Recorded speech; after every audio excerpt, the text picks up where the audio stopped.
¿Qué onda, papus? Vamos a hablar del tema de lo que es el Heal, que es un tema que se pregunta en una banda de entrevistas de Python. Le van a romper bastante las bolas con este tema. Así que es importante que ustedes agarren y lo entiendan porque esto demuestra qué tan profundo se haya metido en lo que es el lenguaje, ¿no? Así que justamente la idea acá es explicar los conceptos básicos que hay que entender antes de saber qué es el Heal para ir paso por paso, porque yo creo que cuando uno lo busca en internet como que se dice una cosa y como que no se explica el por qué es trasfondo y tienes que andar leyendo a varios lados para entenderlo. Justamente el Heal es un mecanismo de Python que restringe que por proceso solamente podemos correr un thread. Esa es la definición base, que si lo hice en una entrevista van a zafar, pero si el entrevistador agarra y se pone la gorra y le empieza a hacer más pregunta, hay otra cosa que ustedes van a tener que explicar. La razón por la cual esto existe por el tema del conteo de referencia. Justamente el conteo de referencia es una variable en Python que va haciendo referencia a cuántas referencias a un objeto. ¿Qué pasa? Cuando nosotros agarramos y acá instanciamos una lista es un objeto. En memoria, lo que estamos haciendo cuando asignamos un objeto a una variable, o sea, instanciamos el objeto en memoria y la variable apunta al objeto, ¿no? Entonces, ¿qué pasa? El conteo por referencia de la lista va a pasar a ser uno, porque tenemos una referencia a lo que es esta lista en memoria. ¿Se entiende? Después acá tenemos la segunda, que es de que asignamos a B. ¿Y ahora qué pasa? Pasa esto. Tenemos A que apunta a la lista uno 2 3 en memoria y tenemos B que apunta a la misma variable. ¿Se entiende? Se pasa por referencia, no por valor. Esto también es interesante porque después está relacionado con cómo se pasan los objetos a funciones, ¿no? Que eso, si estuvieran estudiando, lo sabrán. Ahora no importa. Después tenemos, por ejemplo, de que A, por ejemplo, lo hacemos apuntar a la nada misma, ¿no? Entonces, ¿qué pasa? Estamos cambiando la referencia. Entonces, ¿qué pasa? El conteo de referencia, perdón, acá antes, importante, pasó a ser 2 justamente. ¿Ven? Acá el conteo por referencia antes pasó a ser 2. ¿Ven? Acá en este caso. ¿Ven? ¿Por qué? Porque tenemos dos referencias a lo que es el mismo objeto. Ahora, ¿qué pasa? De vuelta. Agarramos y hacemos que A apunte a non acá. Entonces, ¿qué pasa? El conteo por referencia va a pasar a ser uno, ¿no? ¿Por qué? Porque tenemos solamente una referencia a lo que es la lista uno 2 3. ¿Y qué pasa? Justamente cuando tenemos B igual a non, o sea, tenemos B igual a non, ¿qué pasa? Estamos haciendo que ambos apunten a la nada misma. Entonces pasa el conteo por referencia de lo que es la lista uno 2 3 pasa a ser cero, ¿no? Y cuando pasa esto, lo que pasa es que justamente se elimina la lista de memoria. Python libera memoria. ¿Por qué? Porque está justamente el tema de la implementación que hay por debajo de Python, que es CPython, ¿no? Porque cuando corremos Python, en realidad corremos C. Después, en base a esto tenemos que entender un proceso versus thread. Parece que no tiene nada que ver, pero está bastante relacionado con lo anterior que acabo de explicar. Un proceso es una instancia en ejecución de un programa, ¿no? Con su propia memoria y sus recursos. Si nosotros corremos, por ejemplo, un main.py, es un proceso. Conceptualmente también cuando corremos una ventana de Chrome, es un proceso. Y un thread, por otro lado, acá es una unidad de ejecución dentro de un proceso. O sea que los threads viven adentro de los procesos, ¿no? Cada proceso siempre por defecto tiene por lo menos un thread por defecto. Puede tener uno o varios, ¿no? Como dice acá, o sea, unidad de ejecución. Dentro de un proceso, varios threads pueden existir en el mismo proceso y comparten memoria y recursos. Esto es la razón por la cual está relacionado con el conteo por referencia que decía antes. Lo que nos puede pasar es que podemos tener un thread que modifica una variable, la variable uno y después podemos tener, o sea, tenemos el thread uno que modifica la variable uno. Después podemos tener el thread 2 que también modifica la variable 2. Y hay un tema acá que termina de romper el tema de lo que es conteo por referencia porque puede pasar de que las dos modifican la variable a la vez, ¿no? O ¿Se entiende? Entonces termina haciendo de que el conteo por referencia puede llegar a perder el número porque...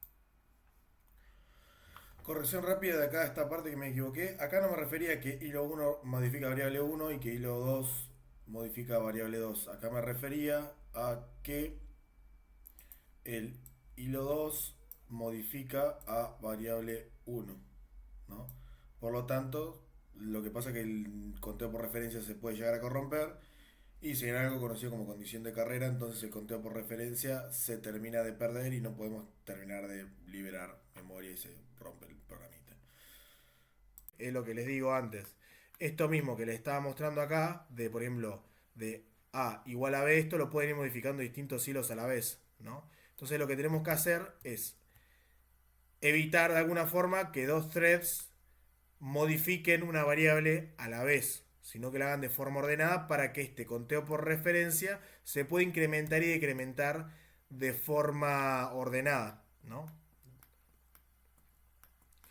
Después, bueno, vamos a ver el tema de cómo se ejecutan los threads en un proceso para justamente cuidar el tema de lo que es el conteo por referencia.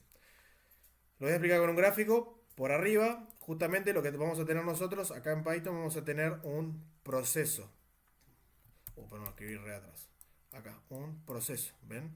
Por cada proceso, nosotros podemos correr distintos threads, ¿no? Después tenemos el segundo, thread 2, thread 3. Yo acá, algo que no voy a poder hacer es ejecutar los tres a la vez, de forma paralela. Esto no se puede. En otro lenguaje se puede, en Python no. Entonces, ¿cuál es el tema? Cuando yo ejecuto distintos threads en un proceso, no se ejecutan de forma paralela, sino de forma concurrente. La diferencia entre concurrencia es que, por ejemplo, si fueran paralelos, serían así. Por ejemplo, ¿ven? Tenemos un thread, tenemos el otro y tenemos el otro. Y se ejecutarían todos en, no sé, por ejemplo, en 2 segundos, ¿no? Lo que pasa con los threads es que si pasa esto, vamos a tener un riesgo con el tema de lo que es el conteo por referencia. Y nosotros no queremos tener eso. No queremos romper ese mecanismo. Entonces, ¿qué es lo que pasa? Cuando ejecutemos threads, lo que va a pasar es... se van a ejecutar de forma concurrente. O sea, que es concurrencia de que yo voy a ejecutar, por ejemplo, una parte del primero, después ejecuto una parte del segundo, después ejecuto una parte del tercero. ¿Se entiende? Y así sucesivamente hasta que se conecta todo. Y ustedes como pueden ver acá, esto a simple vista se dan cuenta que no es eficiente. ¿Se entiende? ¿Y esto por qué se da? Por el heal. Porque el heal restringe que solamente un thread por proceso se pueda ejecutar a la vez. ¿Se entiende? En lo que es la línea de tiempo, el heal restringe que solamente uno a la vez se vaya ejecutando a lo largo de la ejecución de... Si yo quisiera realmente tener paralelismo en Python, yo tengo que correr un proceso y dentro de ese proceso yo tengo que crear otros subprocesos. ¿Se entiende? Cada uno que puede correr uno o más hilos, o sea, threads en inglés. Y ahí lo que yo voy a poder hacer es que cada hilo, como pertenece a un proceso distinto, o sea, cada uno tiene su heal. ¿Se entiende? O sea, tiene el heal 1, por ejemplo, el heal 2 y el heal 3. ¿Se entiende? O sea, cada uno tiene su propio heal.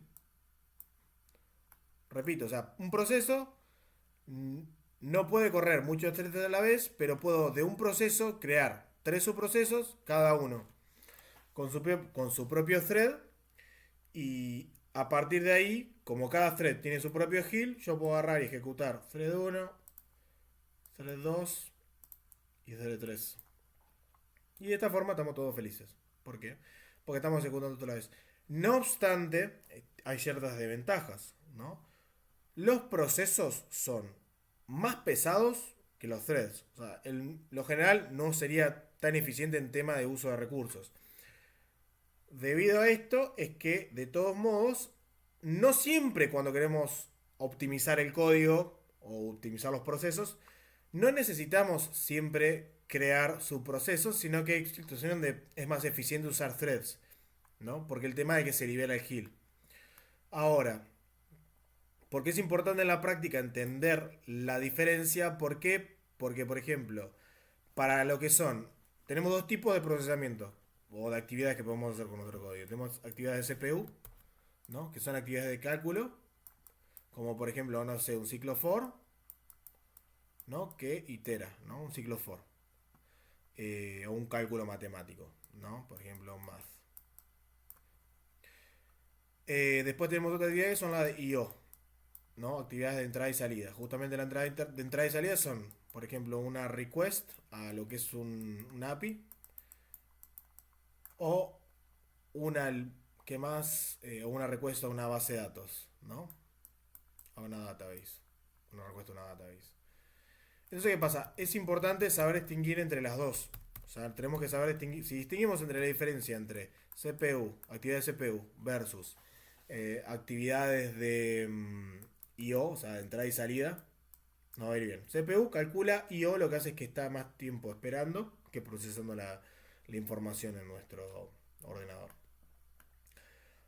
Ejemplos palpables de I/O. Tenemos, por ejemplo, como les decía antes, el tema del ciclo for, ¿no? O sea, de CPU. Tenemos, por ejemplo, un ciclo for. Esto es un cálculo que se hace dentro de nuestra computadora. I/O, lo que hacemos, por ejemplo, cuando hacemos una request a una API. Fíjense que la diferencia es que en CPU estamos calculando. Y después, por otro lado, las actividades de I/O, lo que tenemos es que hacemos una petición, esperamos un ratito hasta que nos devuelve, hasta que nos retorne la API y recibimos la respuesta. Entonces, esto es una actividad de entrada y salida. Lo que tiene estas actividades, este concepto importante, es que para estas actividades es más eficiente usar procesos para lo que es de CPU. ¿Se entiende? ¿Por qué? Porque tenemos restricción de heal y nosotros tenemos que estar haciendo el cálculo a cada rato. O sea, siempre vamos a estar procesando información. Ahora, por otro lado, las actividades de I/O, en este momento que esperamos nosotros acá, que les estoy mostrando acá con los puntitos, acá el heal se libera, ¿no? El heal se va, o sea, de lo que es nuestro thread. Entonces podemos ejecutar otro thread mientras hacemos esta espera, que eso es a lo que llamamos concurrencia acá. Por dar un ejemplo, acá tenemos un ejemplo de código concurrente con thread executor. Fíjense que acá tenemos lo que es una request, ¿ven? O sea, esto es una actividad de I/O, por ejemplo, y tenemos, por ejemplo, dos sistemas. Tenemos el sistema donde tenemos usuarios y donde tenemos pedidos. Ponele que son dos APIs distintas, no lo tenemos en la misma base de datos. Entonces tenemos, por ejemplo, por este lado tenemos la llamada a lo que es la primera API y después por otro lado tenemos la llamada a lo que es la segunda API, ¿no?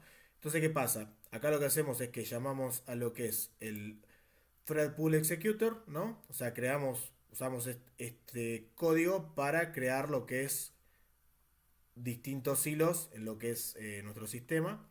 Y a partir de acá, fíjense que corremos justamente, o sea, executor, o sea, lo ejecutamos lo que es la función acá, ejecutar usuario, que es justamente una función de tipo IO bloqueante, porque si no también se puso otra librería como por ejemplo lo que es async, que eso lo voy a pasar en otro video. Y justamente acá lo que hacemos es que esperamos a que ambos threads se completen con el punto result y acá tenemos el resultado. Y esto es más eficiente que si usamos multiprocessing. ¿Por qué? Porque estamos gastando más memoria y además termina siendo más ineficiente. O sea, si uno hace la prueba con el código Python, después uno ve que uno anda y funciona mejor que el otro. Después, por otro lado, tenemos un ejemplo acá con lo que es multiprocessing. Igual, a ver, acá se los marco de que esto es para I/O, ¿no? I/O usamos thread pool executor, usamos threads. Después, para lo que es operaciones de cálculo, como por ejemplo, no sé, hacer un ciclo for, ¿no? Y quiero correr dos ciclos for, ¿no? A la vez y quiero optimizar eso y no esperar uno detrás del otro. Acá tenemos lo que es una tarea de tipo CPU. Tarea de CPU. Y justamente acá lo que vamos a usar es multiprocessing, ¿no? Entonces, justamente ese es el tema. O sea, tenemos que entender de que para lo que son procesos, o sea, cálculo matemático, tenemos que usar multiprocessing. Y para lo que son actividades de conexión con sistemas externos, donde tenemos que andar esperando por una respuesta, tenemos que usar acá lo que sería el thread pool executor. Después una aclaración que les quiero hacer es que en 2026, a partir de ahora, se puede trabajar con Python sin Hill, pero ¿cuál es la razón por la cual se sigue preguntando esto? Porque justamente hay muchas librerías que todavía no se sabe si funcionan o si van a funcionar con esta nueva implementación de Hill. De acá a unos cuantos años, de acá a 4 o 5 años, capaz que Hill ya es algo que ni se va a tocar, pero bueno, falta mucho para que pasen 5 años, así que es algo que si ustedes están buscando un puesto senior, les van a preguntar y tienen que andar entendiendo estos conceptos, ¿no? Pueden buscar experimentaciones, otros videos en internet y fíjense de que por más de que se saque el Hill, no termina cerrando, sino como que es algo experimental, ¿no? La idea es sacar el Hill, pero bueno, mientras tanto nos tenemos que andar comiendo ese chasco y algo que tenemos que andar sabiendo, ¿no? Así que nada, para llevarse, el Hill es un thread, define que es solamente un thread, se corre por proceso para proteger lo que es el mecanismo de conteo por referencia. CPU bound para CPU bound se utiliza multiprocessing, o sea, paralelismo real por cada núcleo, digo, por núcleo que tengamos en nuestro computador. Después para IO bound utilizamos threads, o sea, Hill se libera con la espera de cada petición que hacemos con IO, porque tenemos ese momento de espera con cada operación. Y después, bueno, a partir de Python 3.13 ya hay la posibilidad de desactivar el Hill. No obstante, es algo experimental que puede terminar rompiendo ciertas librerías, por lo tanto, muchas veces cuando trabajamos con Python se van a dar cuenta de que capaz que tenemos versiones que son bastante más viejas que la 3.13, así que tenemos que andar a tener presente a la hora de la existencia de Hill, porque dependiendo de la versión de Python sigue existiendo y a día de hoy es algo experimental, no es que ustedes van a agarrar y todas las librerías que ustedes después tengan van a ser compatibles con el no Hill. Así que nada, con esto termino el video, muchas gracias por verlo, así que nada, like, suscríbanse, espero que les haya sido útil.